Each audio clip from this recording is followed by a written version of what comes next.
하나님 말씀 보도록 하겠습니다. 하나님 말씀 시편 47편 1절입니다.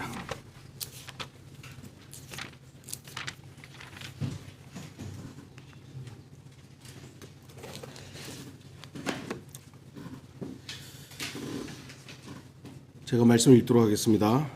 악장에게 코라의 아들들을 위한 시. 오 너희 모든 백성들아 손뼉을 칠지어다. 승리의 함성으로 하나님께 소리칠지어다. 오늘 말씀의 제목은 승리의 함성입니다. 저만 그런지는 모르겠지만 저는 개인적으로 제가 응원하는 팀이 불리하거나 경기에서 패하려고 하면 그거 더 보기가 싫더라고요. 그래서 뭐 TV를 꺼버린다든지 아니면 그 경기를 더 이상 이제 지켜보지 않습니다. 근데 꼭 저만 그런 것 같지는 않아요. 축구 경기에서 자신이 응원하는 팀이 경기에서 지고 있다, 졌다고 생각하면 응원하던 사람들이 우르르르르 밖으로 나가버리잖아요. 그럼 저만 꼭 그런 것 같지는 않아요. 반대로 자신이 응원하는 팀이나 사람이 승리하면 엄청난 함성이 뒤따르게 됩니다. 우리 청년들은 아기 때니까 잘 기억 안 날지 모르겠지만 우리나라도 2002년 월드컵 4강에 들었을 때 난리가 났잖아요. 저도 뭐 기뻐서 그냥 소리를 지르고 아마 우리나라 뭐 큰 데에서는 난리가 났었잖아요. 온 나라가 들썩거릴 만큼 그 승리의 함성이 가득 찼고 그 함성의 기억은 지금도 많은 사람들에게 회자됩니다. 얼마 전 동아시안컵 대회에서 베트남이 승리했을 때 베트남도 온 나라가 들썩거리고 승리한 다음 날 임시 공휴일을 했대요. 워낙 사람들이 흥분해가지고 막 난리니까 그만큼 승리의 함성이 있었던 것입니다. 승리. 이 단어는 많은 사람들을 흥분시키는 단어입니다. 좋아하죠. 승리를 싫어하는 사람 누가 있을까요? 승리 하면 다 좋아하죠. 성경에도 이 단어가 나옵니다. 그리고 이 단어는 영광이란 단어와 함께 사용이 됩니다.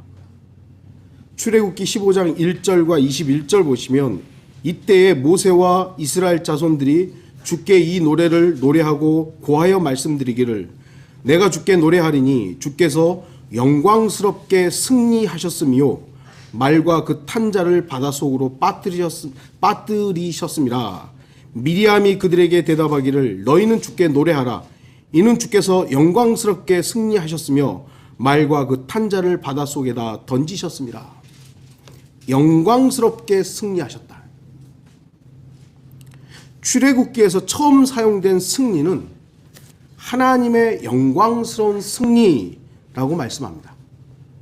그러니까 이 성경에서 가장 처음 이 단어가 사용될 때 이 단어는 사람들의 승리, 인간들끼리 전쟁하다가 누가 승리했다, 내가 인생에서 승리하는 삶을 살았다, 이게 아닌 하나님의 승리와 연관이 있습니다. 그러니까 승리는 하나님의 것이죠. 물론 이 출애굽기 15장의 승리라는 단어는 우리가 일반적으로 아는 영어 단어 빅토리가 아닙니다. 출애굽기 15장의 영어 단어는 트럼피드라는 단어예요. 트럼핏 이 단어예요. 이 단어는 역시 승리라는 의미이고요. 승리의 개선식에 울려 퍼지는 나팔 소리를 의미합니다. 그러니까 단순한 빅토리가 아니라 승리한 정복자의 기쁨의 함성이 포함된 단어예요. 그러니까 빅토리라는 단어보다도 더 그 의미가 더 깊은 단어가 이 트럼피드라는 단어예요. 그래서인지 성경에는 이 빅토리라는 승리라는 단어가 빅토리라는 단어보다 트럼피드라는 단어가 훨씬 더 많이 사용됩니다. 승리, 그 뒤에는 당연히 뒤따르는 함성이 있습니다. 여러분들 뭐 무슨 경기가 되고 뭐가 했는데 승리했을 때 여러분 이러고 있지는 않잖아요. 와 이런단 말이에요. 승리의 함성이라는 단어는 시편에 딱 3번이 나옵니다. 승리라는 단어는 많이 나오는데 승리의 함성이라는 단어는 시편에만 3번이 나옵니다. 그리고 영어 단어로 The Voice of Trumpet이라는 단어가 오늘 본문에 사용되고 있어요. 그러니까 보이스 하니까 조금 약한 것 같은데 우리는 함성 그러면 더 큰 의미를 갖잖아요. 그래서 한글 킹제임 성경과 영어 킹제임 성경의 차이점이 또 그런 면이 있습니다.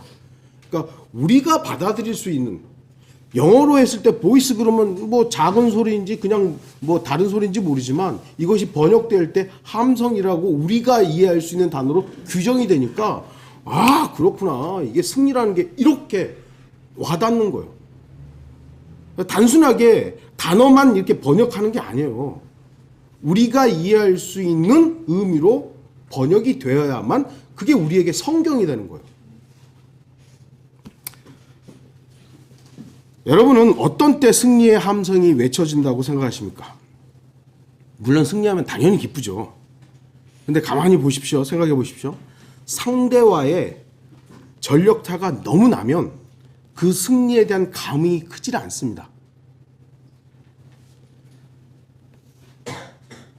이기는 것이 너무 당연하기 때문에 승리에 대한 감동이 극적이지 않습니다. 만약에 미국이란 초강대국이 아시아나 아프리카의 어느 작은 나라와 전쟁을 한다고 한번 생각을 해보세요. 그러면 미국이 그 전쟁에서 승리하는 건 당연한 거 아니에요. 어쩌면 아시아나 아프리카의 약소국이 오히려 선전을 하면 사람들은 그 나라를 격려할지도 모릅니다. 아이고 그래도 미국을 이건 그냥 제가 예를 드는 거니까요. 미국을 상대로 저 정도 하면은 아이고 선전하고 있네. 러시아가 상대적으로 약소국인 우크라이나를 침공했을 때 많은 사람들이 러시아에 대한 반감을 가졌습니다.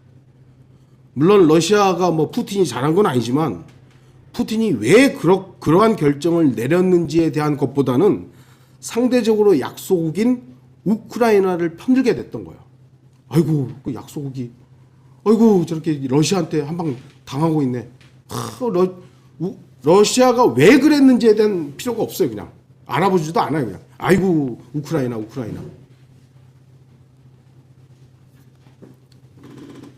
그리고 오히려 지금 이 전쟁이 길게 끌어지니까 우크라이나를 박수 쳐주고 있는 것이죠. 그러나 전황은 우크라이나에게 그렇게, 우리는 지금 거의 언론 매체에서 우크라이나만 얘기를 듣다 보니까 우크라이나가 굉장히 잘하고 있는 것처럼 보이지만 전황은 그렇지는 않아요. 이건 뭐 객관적일 수는 없습니다만 어쨌든. 그러나 러시아와 우크라이나의 전쟁에서 누가 승리하든지 이 전쟁은 러시아, 우크라이나 누구도 승리의 함성을 지르지는 못할 겁니다. 왜냐하면 양국 모두 너무나 많은 인적, 경제적 손실이 있기 때문입니다. 그럼에도 전쟁의 당사자들은 죽어가지만 그 전쟁으로 인해 이익을 얻는 누군가는 승리의 미소를 짓고 있을 것입니다. 제가 누군지는 뭐 말할 수 없겠지만 누군가는 지금 그 전쟁에서 죽어가는 사람들, 많은 인적, 경제적 손실을 보면서 아이고 이제 내가 곧 있으면 돈 벌겠구나 이런 생각하고 있겠죠. 승리가 극적이거나 엄청난 감동이 있으려면 조건이 있습니다. 상대적으로 약자이거나 절대적으로 불리한 입장에서 승리했을 때죠. 우리나라가 2002년에 4강에 들 것이라고 아무도 예상을 안 했어요. 응원은 했지만. 그런데 우리나라가 엄청난 성과를 낸 거예요. 그러니까 그냥 난리가 난 거잖아요. 그때는 아마 소리 안 지르는 사람이 이상했을걸요. 1979년에 베트남은 중국하고 전쟁을 했습니다. 둘 다 공산국가인데 서로의 이익 때문에 뭔가 때문에 전쟁을 했어요. 거의 모든 나라들이 중국의 압도적 승리를 예상했습니다. 하지만 상대적 약소국이었던 베트남이 중국에게 승리를 해버렸어요. 그래서 베트남인들은요 엄청난 자존감이 있어요. 자기들은 전쟁에서 이겼다 이거예요. 미국을 상대로 베트남 전쟁에서 이겼잖아요. 근데 중국하고도 붙어가지고 이겨낸 거예요.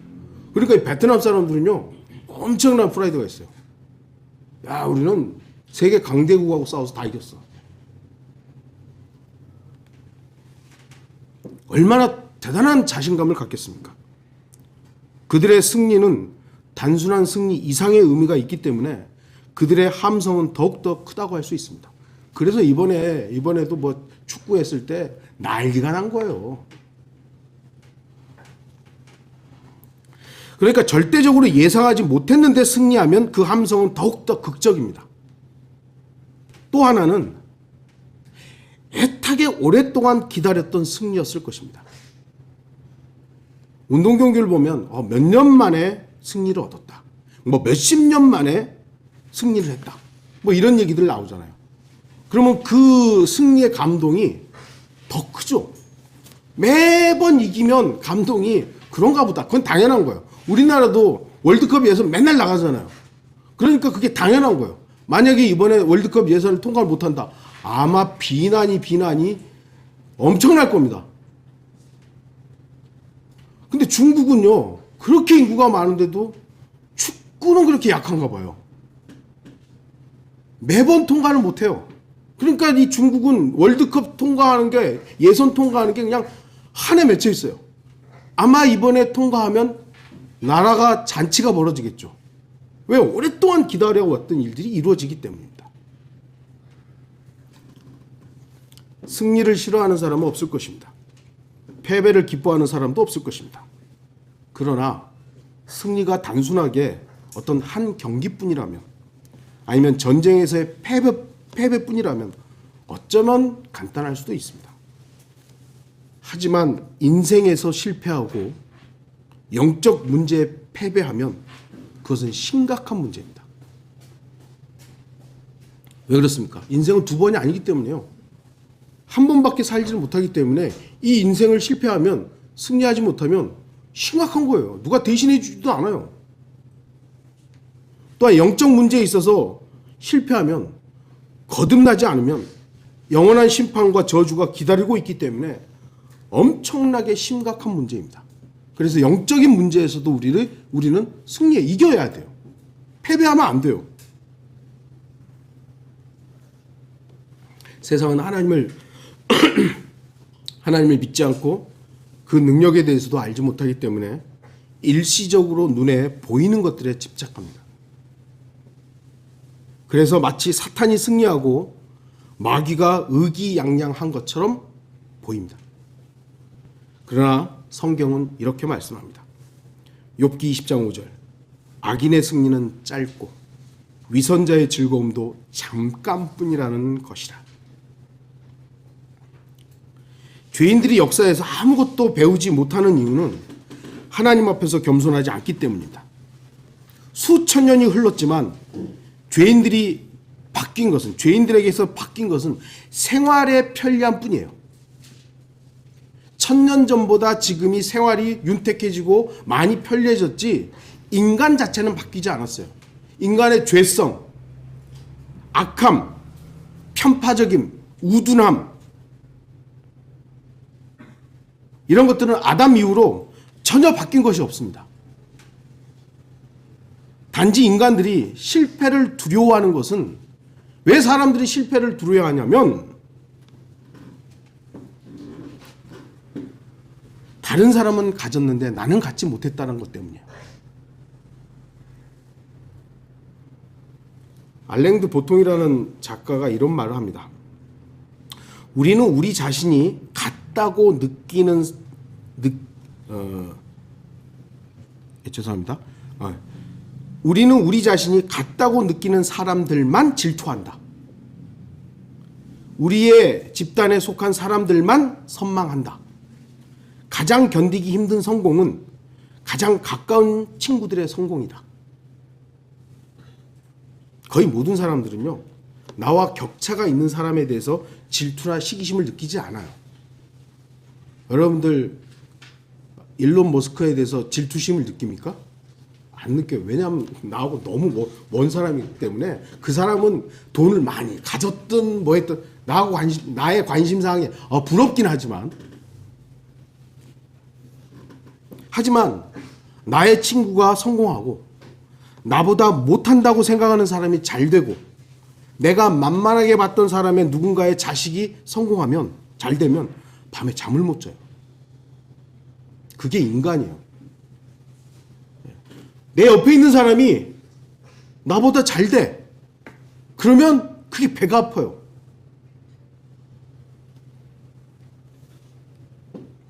그것이 죄인이 다른 사람들을 대하는 승리에 대한 질투입니다.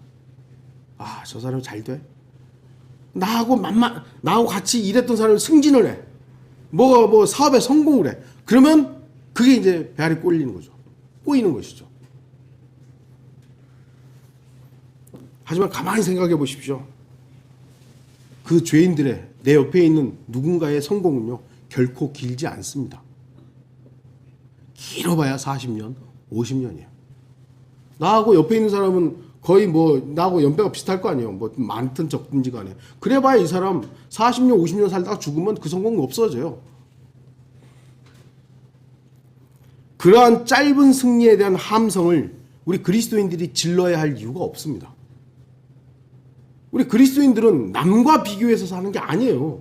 저 교회가 이렇게 잘 되고 이 목사가 이렇게 잘 되고 저에게는 별로 그 관심 사항이 아니에요. 저는 우리 성도들이 저의 관심 사항이에요. 이 한 주간 평안하게 살고 있는 것인가? 이 한 주간 주님과 교제는 잘 하고 있을 것인가? 우리가 승리의 함성을 지를 수 있는 이유는 주님께서 이미 죄에 대해서 승리하셨고 사망에 대해서 승리하셨기 때문입니다.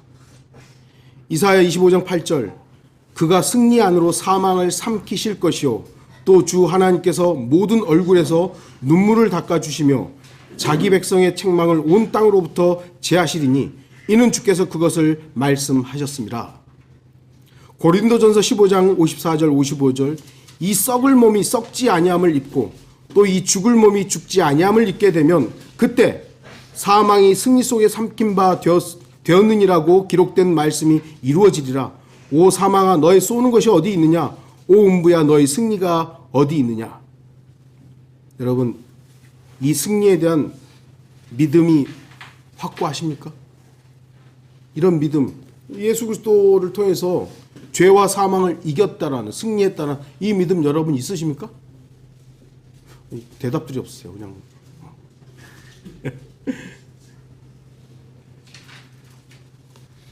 죄에 대해서, 죄의 결과물인 죽음에 대해서 두려워하거나 사로잡혀 살 필요가 없는 이유는 예수 그리스도께서 죄와 사망을 이기셨기 때문입니다. 그런데 죄에 대해서 우리가 두려워하는 것은 내 육신의 죄가 남아있기 때문이지, 내가 이 죄 때문에 지옥 간다는 두려움을 만약 여러분이 가지고 있다면 예수 그리스도를 믿는 게 아니죠. 그렇죠? 그리스도인이라고 하는데 우리는 육신을 입고 있기 때문에 당연히 죽음이 두려울 수 있어요. 제가 만약에 운전을 하고 있는데 갑자기 차가 끼어들어서 그 생명의 위협을 받았을 때 그 순간에도 제가 괜찮아 이러지는 않아요. 저도 위급하면 이거 뭐야 하고 왜 이렇게 하는 거야 라고 하죠. 그러나 저는 거기에 매여 있지는 않아요. 여러분도 마찬가지일 거예요. 매여 있으면 안 되죠. 왜요? 예수 그리스도께서 승리하셨기 때문입니다. 그 믿음이 결여되어 있다. 그리스도인으로서의 지금 믿음, 신앙생활이 아닌 거죠. 이러한 승리에 대한 믿음과 확신이 있는 성도라면 죄에 대해서, 죄의 결과물인 죽음에 대해서 두려워하거나 사로잡혀 살 수가 없는 것입니다. 주목하십시오. 죄와 사망에 대한 승리는 전혀 나에게서 기인하지 않았습니다.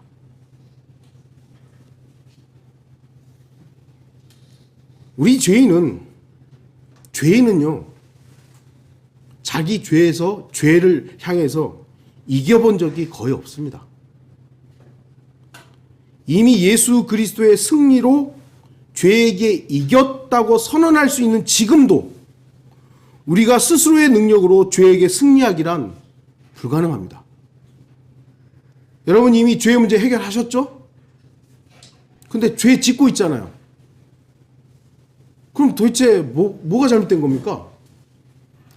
내 능력으로는 죄를 안 지을 수 있는 그래서 내가 내 육신으로는 죄에게 승리했다고 고백할 수 있는 그런 역량이 우리에게 없다라는 겁니다.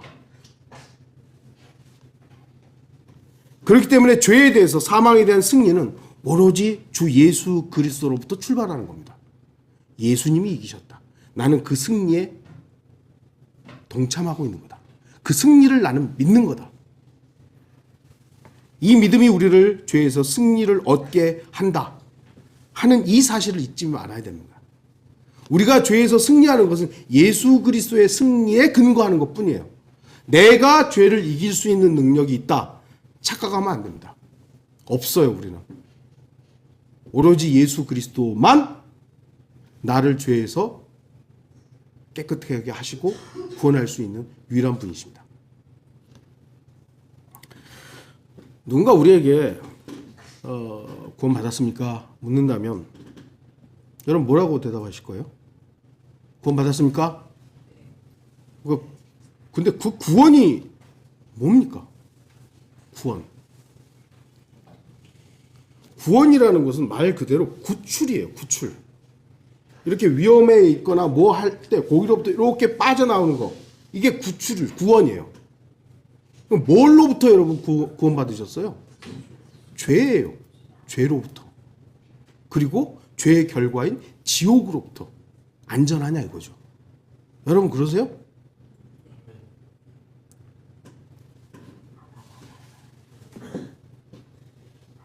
죄와 지옥으로부터 구원받고 구출된 것이 나에게서 출발한 겁니까? 이 교회로부터 출발한 겁니까?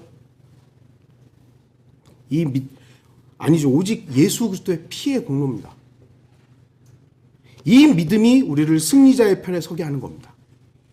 아, 예수 그리스도가 나를 구원하셨지. 이 믿음을 여러분들이 계속 견지하고 붙잡고 있으면 예수 그리스도 안에 있는 거예요. 그렇지 않고 다른 걸 자꾸 보는 거예요. 저도 한때 그랬습니다만 내가 분명히 믿었다고 하는데 내 생활을 보니까 나 이거 뭐 아닌 것 같은데, 나 어제도 거짓말하고 오늘도 거짓말하고 내일도 거짓말할 것 같은데, 나 누구 미워하는데, 이걸 내가 구원 받았다고 해야 되나?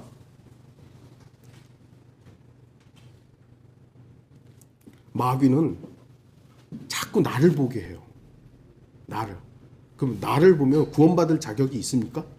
없죠, 당연히. 여러분이 저를 봐도 그렇고, 제가 여러분을 봐도 우리는 구원받을 자격이 없어요. 그런데 예수 그리스도께서 저나 여러분을 구원해 주신 거잖아요. 그럼 오케이예요. 마귀는 근데 예수 그리스도를 보라고 하는 게 아니라, 하나님 말씀을 보라고 하는 게 아니라 자꾸 너를 보라고 하는 거예요. 저와 여러분이 나를 볼 때는 내가 교만해질 때입니다. 내가 자꾸 하나님 말씀으로부터 벗어날 때는 나를 봐야죠. 아유, 이따위가 어디서 또 이런 짓을 하는 거야? 이럴 때는 보십시오. 그러나 구원에 관한 한 다른 데 보지 마십시오. 그냥 주님만 보면 돼요.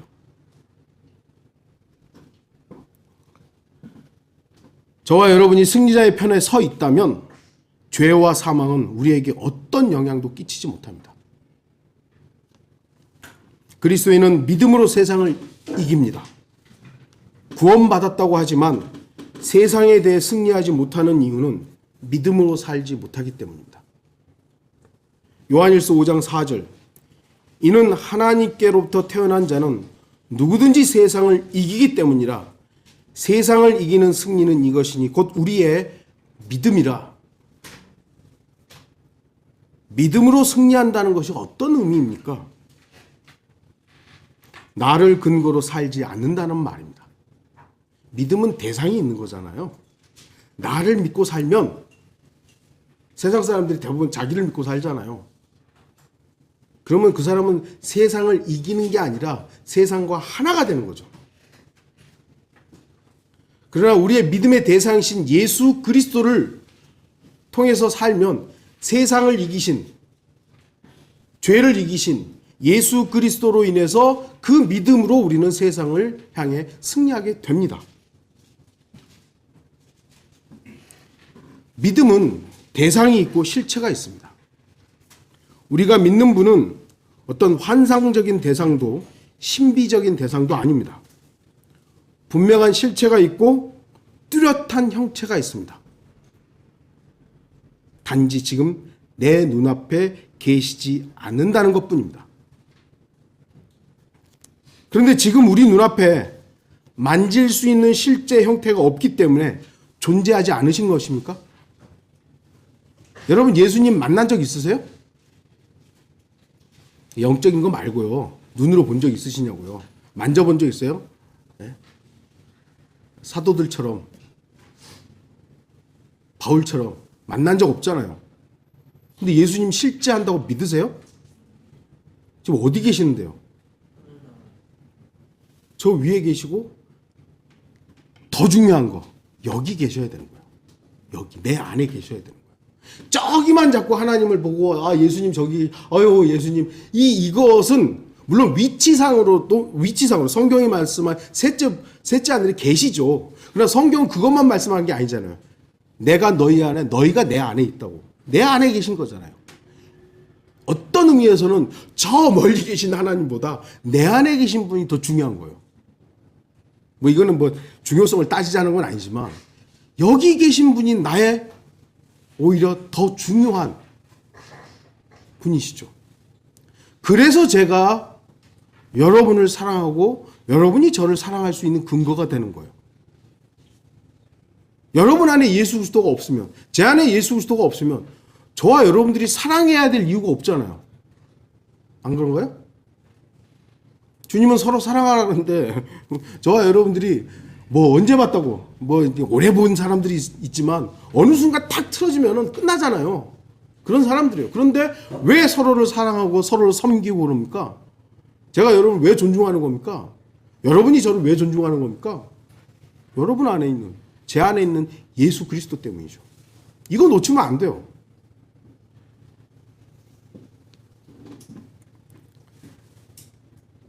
주님께서는 영으로, 성령으로 우리 안에 계시고 나에게 말씀하시고 나를 격려하시며 나를 간섭하십니다. 이러한 분명한 사실을 믿고 사는 것, 이것이 나의 삶에서 직접적인 영향력을 끼친다면 우리는 매일 승리하는 삶을 살게 될 겁니다. 반면 주님의 임재를 의식하지 않고 주님의 말씀을 멀리하고 기도에 게으르면 당연히 지금 눈에 보이지 않는 주님을 내 안에서도 보이지도 않는 하나님을 내가 말씀도 관심 없고 기도도 안 하고 주님의 임재도 느끼지 않고 이렇게 사는데 내 안에 계신 분을 내가 어떻게 발견합니까? 저기 있는 분도 안 보이는데.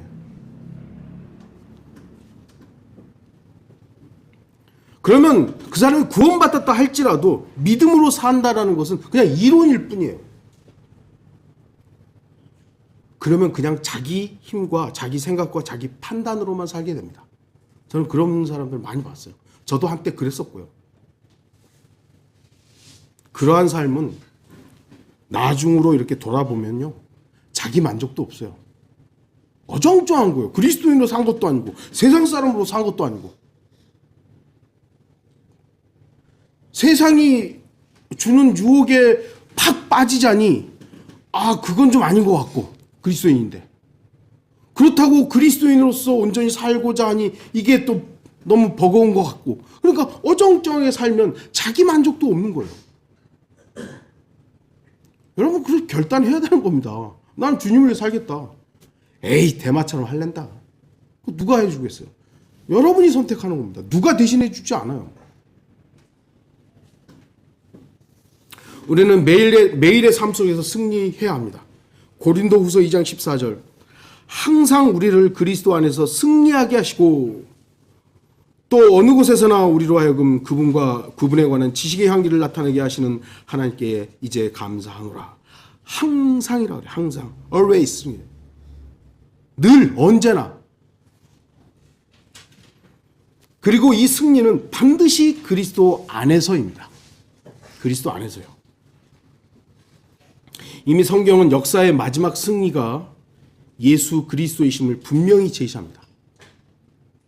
여러분도 알고 계시잖아요. 요한계시록 성경의 결말이라고 할 수 있는 요한계시록 보면 거기에 승리자는 누굽니까? 예수 그리스도예요.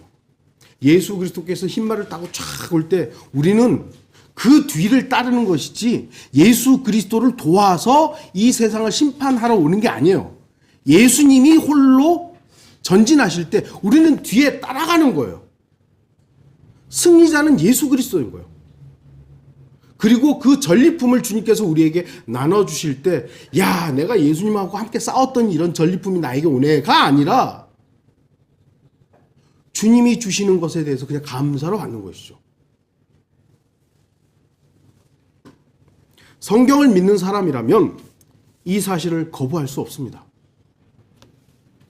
우주, 소위 말하는 우주, 이 지구의 역사, 끝은 예수 그리스도의 승리다. 이건 후천년주의자들이든 전천년주의자들이든 아마 공통적으로 말할 수 있는 부분일 거예요. 방식을 좀 다르게 말하는 것이지. 그러나 우리가 성경적으로 알 것은 예수 그리스도의 재림으로 왕국이 이루어지는 것이죠. 그게 전천년주의죠. 성경을 기록된 그대로 믿지 않는 사람들이 엉뚱한 주장과 생각을 펼치는 거예요. 그래서 예수님이 이미 왔다, 이미 예수님이 승리했기 때문에 이 세상을 이제 기독교인들이 복음화시켜서 세상을 왕국으로 만들어야 된다. 이따위 소리 하는 것이죠.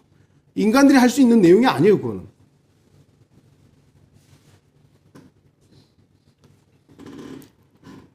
이 승리는 불변합니다. 그러면 그 승리자의 편에 선 우리는 우리의 승리도 분명합니다. 우리가 따라가는 예수님이 승리하셨으면 내가 응원하고 내가 지지했던 그분의 승리가 곧 나의 승리죠. 하지만 역사의 승리와 나 개인의 삶의 승리는 별개일 수도 있습니다.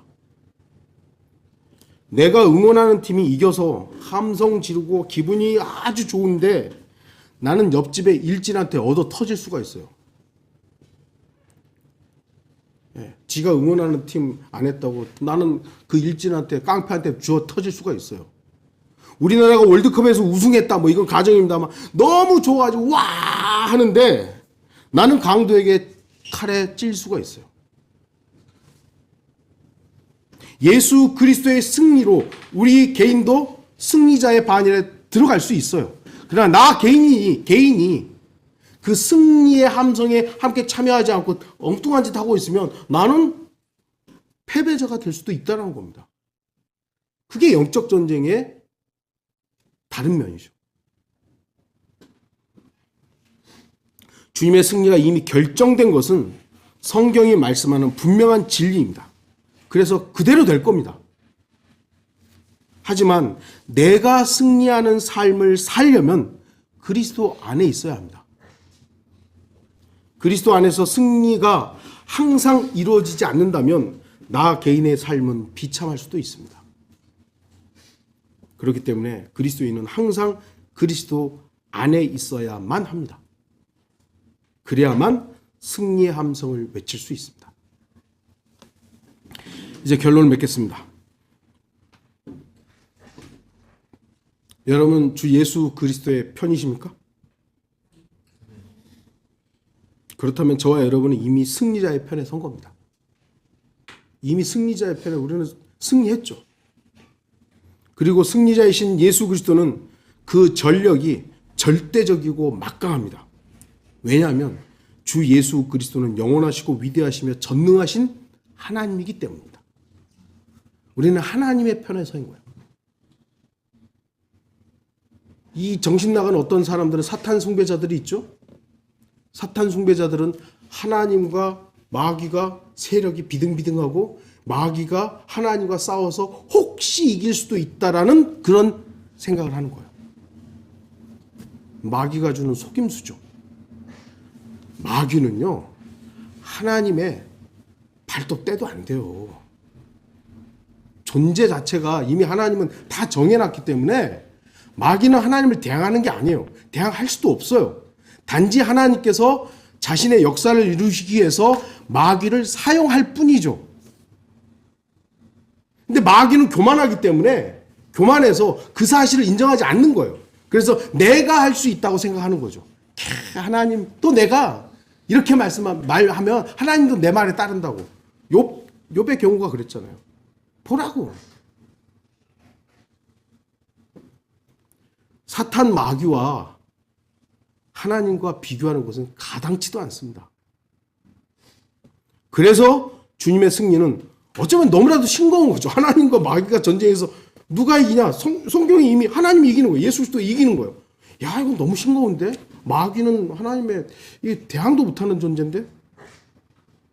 그래서 주님의 승리는 어쩌면 너무나도 싱거운 승리일 수도 있어요. 하지만 우리가 주님의 승리에 대해서 큰 함성을 지를 수 있는 이유는 긴 기다림 때문이에요. 아까 우리가 함성이 큰 이유 중에 두 가지 중에 두 번째 있잖아요. 오랫동안 기다렸기 때문에. 오랫동안. 주님은 이미 마귀와의 전쟁에서 승리하셨고 앞으로 남은 전쟁에서도 승리하십니다. 왜냐하면 하나님의 기록된 말씀은 앞으로 펼쳐질 미래를 이미 완성된 형태로 기록해 놓으셨기 때문입니다. 승리는 이미 결정되어 있어요. 또한 주 예수 그리스도와 마귀와의 전력 차이도 너무나도 극명하기 때문에 마귀 사탄은 절대로 주님을 대적하여 승리할 수가 없습니다. 그래서 어쩌면 아까도 말해 좀 싱거울 수 있습니다. 그렇다고 해서 주님의 승리가 그 함성이 작아지고 하찮은 겁니까? 아닙니다. 우리는 이 승리를 너무나도 오랫동안 기다리고 있습니다. 주님께서 하늘로 올라가시고 나서 그 후 수많은 성도들이 대략 2000년 이상을 지금 기다리고 있는 겁니다. 우리 개인은 뭐 몇십 년 안 될 수 있습니다만 역사로 본다면 예수 그리스도께서 승천하시고 나서 지금까지 곧 오시겠다고 말씀하셨던 그 말씀을 지금까지 2000년을 기다리고 이런 승리는 이미 확정되어 있는데 이런 기다림이에요 우리가. 그래서 이건 하찮은 게 아니에요. 아이고 너무 싱거운 데가 아니에요. 그렇기 때문에 주님께서 승리의 재림을 하실 때 저와 여러분의 그 함성은 그 어떤 함성보다도 더 우렁차고 격렬할 것입니다. 야, 드디어! 드디어! 저와 여러분들 이 승리의 함성에 동참해야 합니다. 죄와 사망에 승리하신 주님을 바라보지 않고 죄에 속고 사망을 두려워하며 살고 세상에 대해 믿음으로 승리하는 삶을 살지 못하고 신앙생활에서의 승리를 이어가지 못할 때 어쩌면 그런 사람은, 그런 성도는 승리의 함성의 동참자가 아니라 다른 성도들의 그 우렁차고 격렬한 함성을 듣기만 하는 구경꾼이 될지도 모릅니다. 구원이 취소되지는 않을 거예요. 그러나 신실하게 주님만을 소망했던 사람들이 드디어 주님 오시는군요. 아멘! 하고 큰 소리로 칠 때 지금이에요? 지금 오시면 안 되는데? 라고 한다면 어떻게 되겠습니까? 그래서는 안 됩니다. 배달 독립침례교회 모든 성도들은 승리의 함성이 외쳐지는 그날 다 같이 승리의 함성을 목 놓아 외치는, 함께 외치는 그런 성도들이 되기를 바랍니다. 다 같이 기도하시겠습니다.